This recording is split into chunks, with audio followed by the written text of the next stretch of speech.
Early in 1964, a new U.S. strategy began to unfold in Vietnam. It was written in the vapor trails that crossed the Pacific sky. Vapor trails that began at air bases in the Pacific, at tactical air command bases in the United States. Vapor trails formed by sleek Air Force jets. Muscle to build up our air strength. The situation made it imperative that we be ready to strike back. This was the United States Air Force, showing the versatility that was to make it such a vital factor in the Vietnam theater.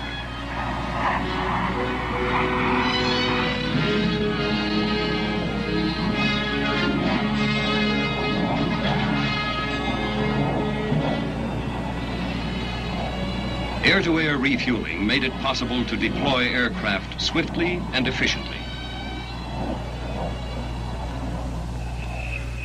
Soon, F-100 Super Sabres were setting down on the runways at Da Nang and Tan Son Nhut, while 2 squadrons of twin-jet B-57s went to Bien Hoa. The buildup of U.S. air power was underway. The buildup included the many additional services that must accompany a fighter-bomber force. More troops and cargo carriers. More rescue aircraft. More gear. More maintenance men. More equipment. More munitions. Expanded communications facilities and new air bases. But the jets were not to see action right away. For a time, the situation remained relatively static. Then, the communists blew the lid off, literally. Bien Hoa.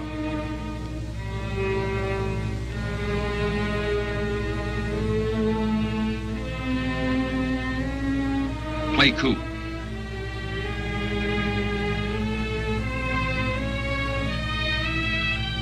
Quy Nhon.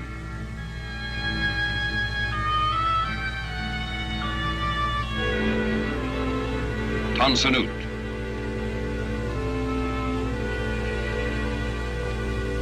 Saigon.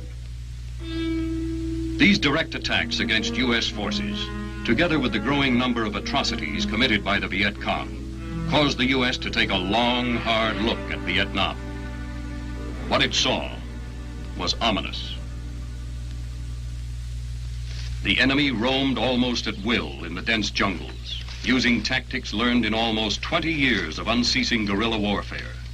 The same tactics that had cost the French 100,000 casualties and sent them down to final defeat at Dien Bien Phu in 1954.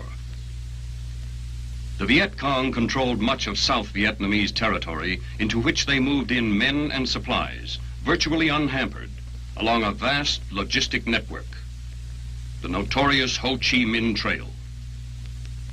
It was obvious that without massive assistance, South Vietnam would fall, and it would be only a matter of time until all of Southeast Asia would be faced with the prospect of a communist invasion.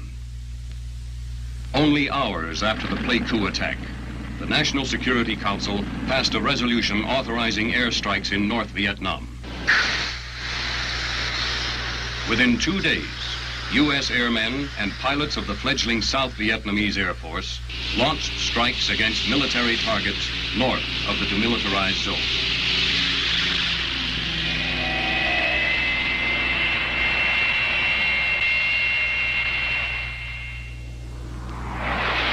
Soon afterward, in a companion action, Air Force jets at Tan Son Nhut, Da Nang, and Bien Hoa were unleashed in South Vietnam. There were now, in fact, 2 air wars underway in embattled Vietnam. North of the 17th parallel, the emphasis was on cutting supply lines. South of the parallel, the action was more varied, but close air support of ground forces received the major effort.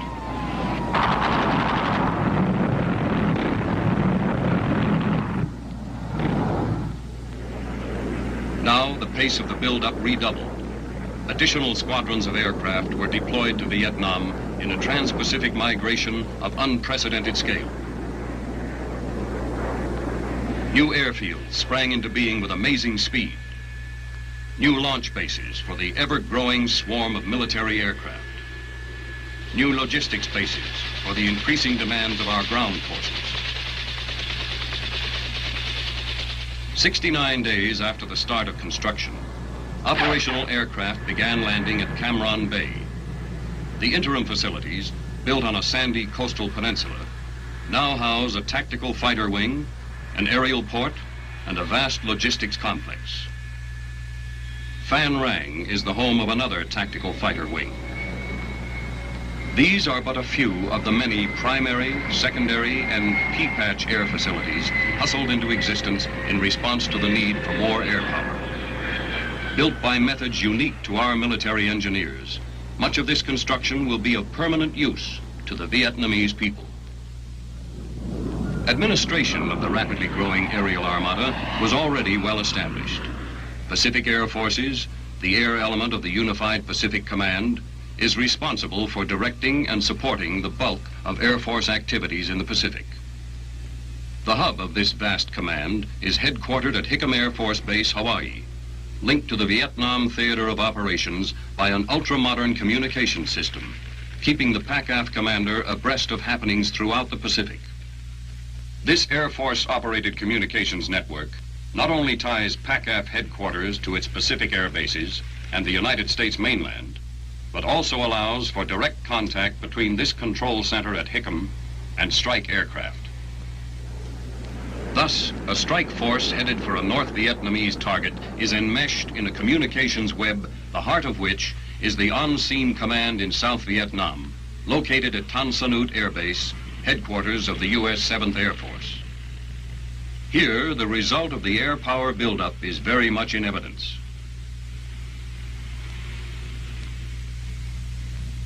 Good morning, sir.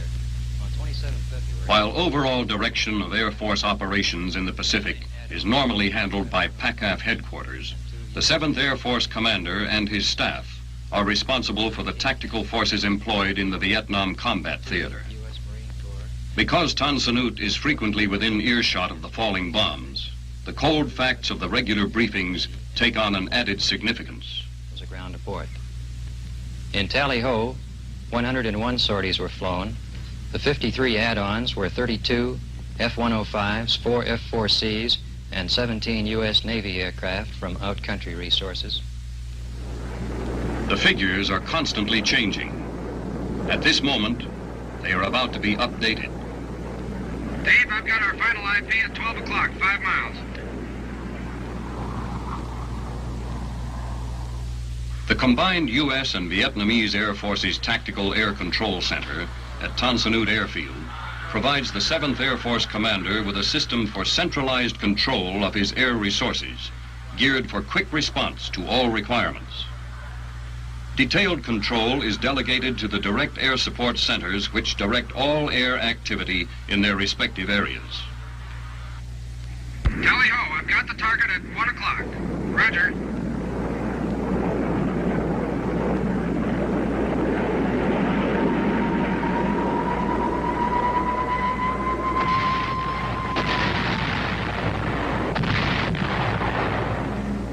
Control of air activity over the extremely fluid battlefronts in Vietnam is given added flexibility by the airborne battlefield command control centers now being used.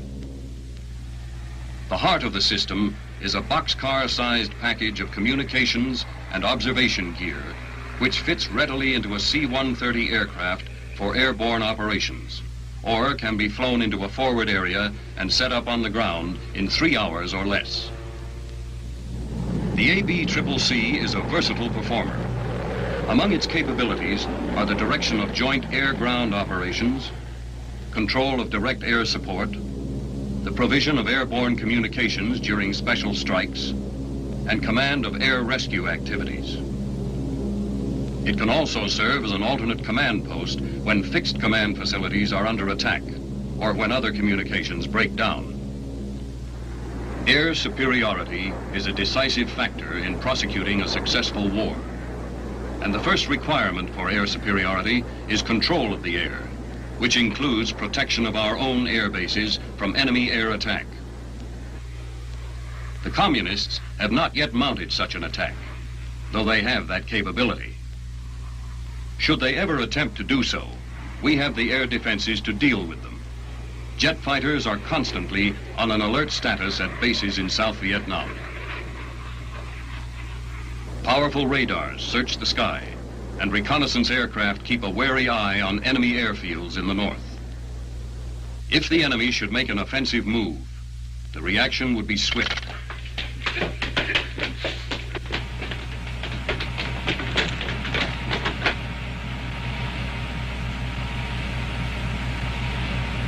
Within minutes, the interceptors are on their way.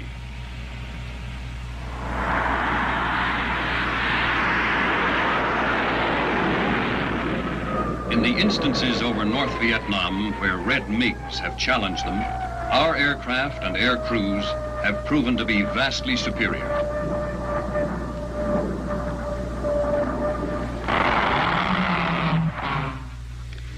Target selection at the national level requires accurate intelligence, and much of this responsibility is borne by reconnaissance aircraft. Air Force jets carry supersonic eyes and ears over enemy territory, obtaining weather information as well as target selection, pre-strike and bomb damage assessment photography. RB-66 pilots also served as pathfinders for strike aircraft attacking targets in the north. The RF-4C is the newest Air Force reconnaissance aircraft. It is equipped for day and night photography, radar mapping, and other important functions.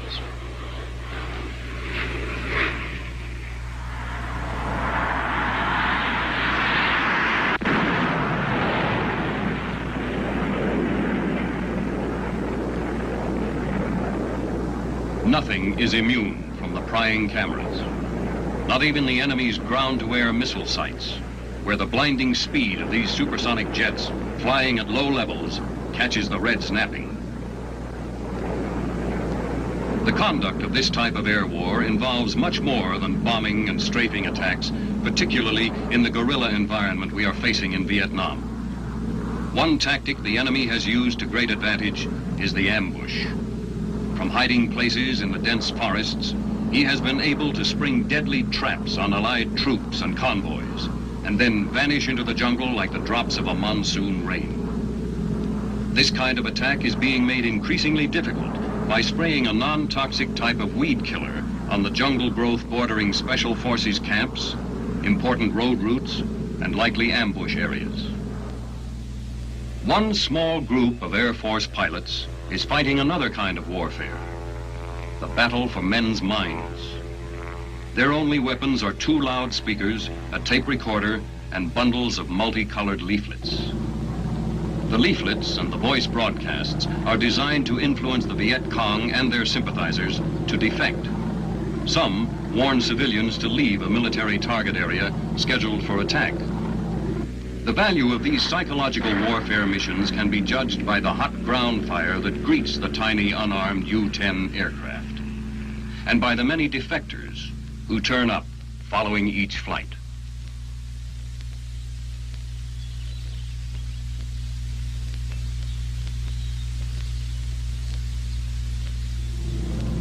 The Viet Cong are noted for their primitive resourcefulness, but the enemy holds no copyright on improvisation. Yankee ingenuity is also at work in this war. The old C-47, known to pilots around the world as the cargo and troop-carrying Goonie Bird, has been reincarnated as a dragon ship with a truly fearful bite. Equipped with 3 6-barreled Gatling guns, each capable of firing up to 6,000 rounds per minute, one AC-47 can tear acres of jungle into a tossed green salad in no time at all.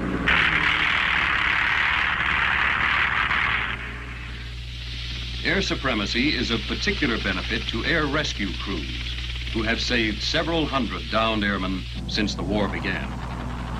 With possibility of attacks from the air reduced, crews can concentrate on the mission at hand. A smoke marker, a radio signal, a dye stain in the sea. These are the clues that lead the rescue team to the scene. crew works fast and efficiently. The elements and the enemy are grim contenders for the life of a downed man.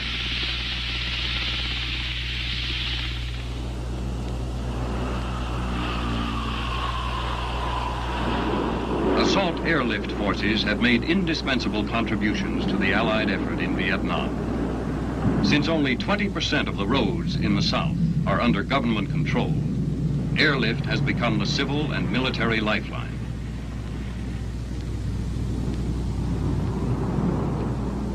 Airborne assault.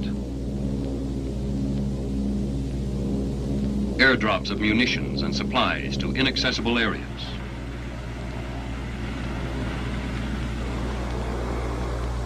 Deliveries to remote areas.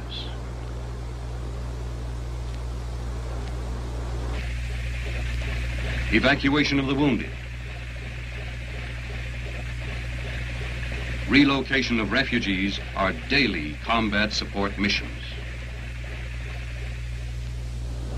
Long-range, high-speed strategic airlift forces move high-priority material, personnel, and complete units across the Pacific to the battlefront. An Army Brigade task force was airlifted from Hawaii to Pleiku in Vietnam.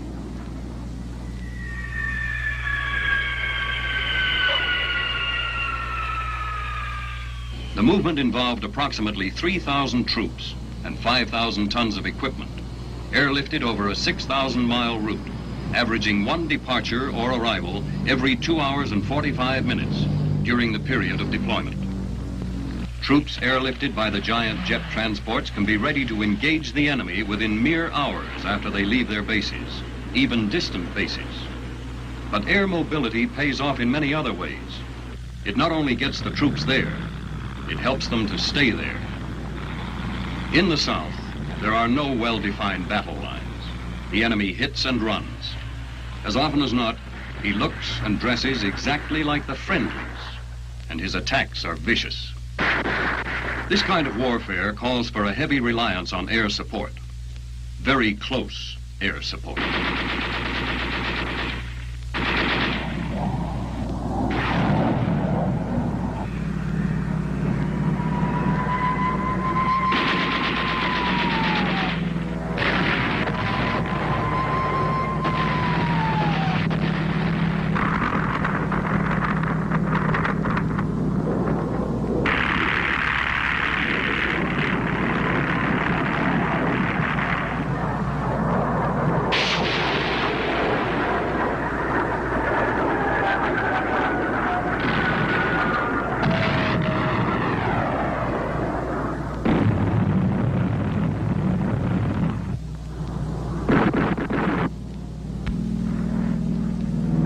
Has called on some of its most experienced pilots to act as air liaison officers and forward air controllers.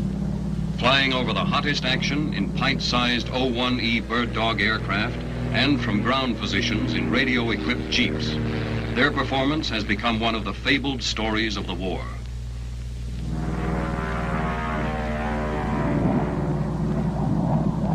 3-5, you in a left-hand orbit? Negative, I'm just going straight ahead. I'll go to a left-hand orbit now. Okay, we got you inside. Okay, keep me inside and I'll go up here and I'll mark the target whenever you're ready.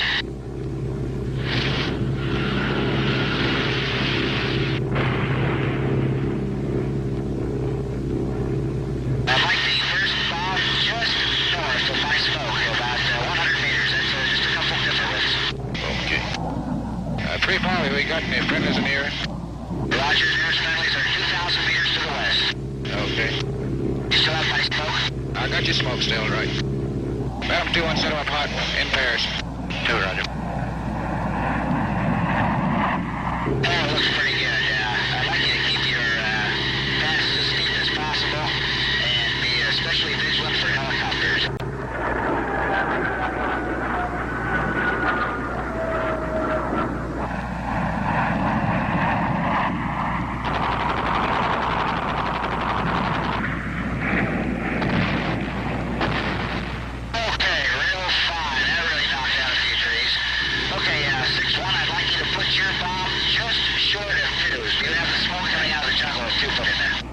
I got it, and I'm rolling in.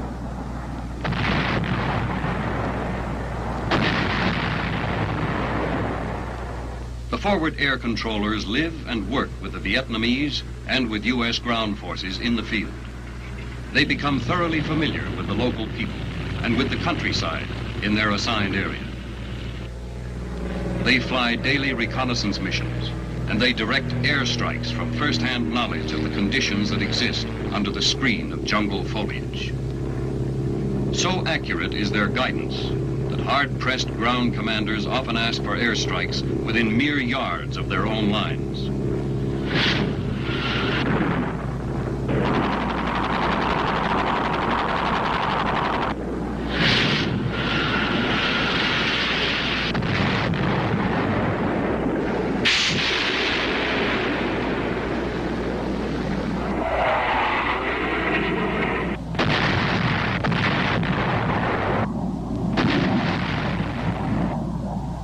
Should darkness cloud the issue, the FAC has another trick up his sleeve. He calls for a flare mission, and within minutes, help is on the way.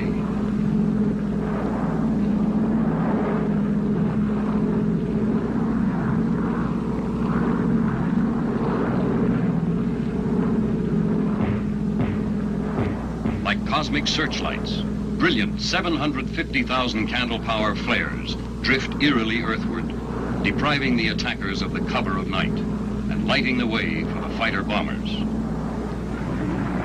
The giant B-52 has also been used effectively against Viet Cong troop and supply strongholds throughout South Vietnam.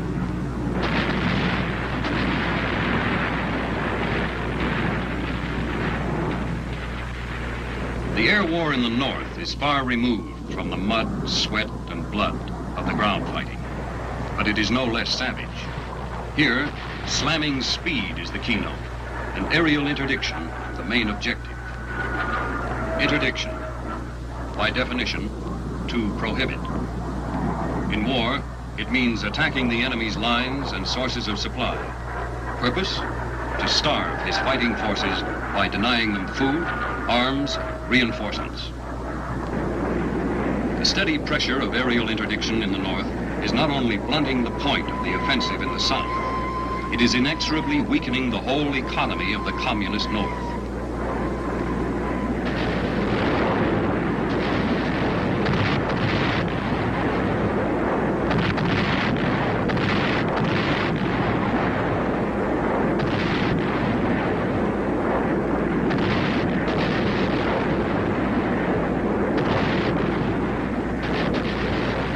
Air Force fighters and bombers are logging thousands of strike sorties each month, dropping thousands of tons of bombs on bridges, ferries, roads, railway lines, highways and tunnels, troop staging areas, munition depots, missile sites, fuel storage depots, and many other strategic targets. On June 29, 1966, the shape of the war in the north assumed a new dimension. The long arm of U.S. air power reached into the very heart of communist North Vietnam when U.S. Air Force planes delivered a message from the free nations supporting the cause of the beleaguered South Vietnamese. The message echoed the words of our president. Quote, "The air attacks on military targets in North Vietnam have imposed and will continue to impose a growing burden and a high price on those who wage war against the freedom of others. Our purpose is to convince North Vietnam that this kind of aggression is too costly and cannot succeed. Until the day they decide to end this aggression and to make an honorable peace, we will carry on." End quote. Modern air power accuracy makes pinpoint bombing of military targets possible. It makes possible the wrecking of the Red War machine and the strangling of the communist economy. The president has left no doubt in the minds of friend or enemy that the new pattern of persuasion will continue until the North Vietnamese come to the conference table. The United States Air Force, Navy, Army, and Marine Corps are investing their power, experience, and determination behind this objective. It is answering the communist challenge in the only way the ruthless enemy can understand, by setting an intolerable price on his effort to prolong the fight. This is the Air Force contribution to victory in Vietnam and to the final peace.